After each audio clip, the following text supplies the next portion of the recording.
Hello दोस्तों, मैं हूँ सारिका शुक्ला। अपने YouTube चैनल पे आप सभी का स्वागत करती हूँ। आज मैं आप लोगों को एक सोहर गीत सुनाने जा रही हूँ। कहवई बाज बदैया कहवा उठे सोहर कहवा उठे सोहर वो कौनी ने गई रमा जन्मे कौनी रानी कुकिया कौनी रानी कुकिया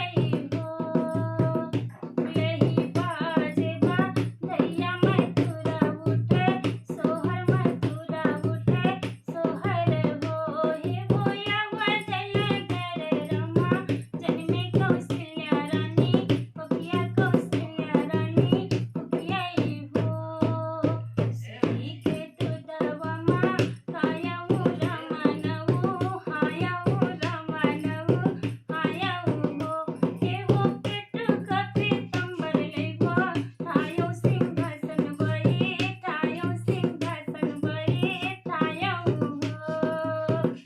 छोटा माथा वही राम के चंदना भला सुहाई चंदना भला सुहाई हो मुनि फसल प्रिय कैसा तनवा बहुतनी का लागई बहुतनी के लगई हो छोटा हाथ वही राम के धनुष भला सुहाई धनुष भला सुहाई हो मधुबन खेलत सी कार बहुतनी के लागई बहुतनी के लगई हो छोटा पौवही राम के खड़ौआ भला सुहाई खड़ौआ भला सुहाई वो चुटुर पुटुर धरई पौवा बहुतनी के लागई बहुतनी के लगई हो छोटी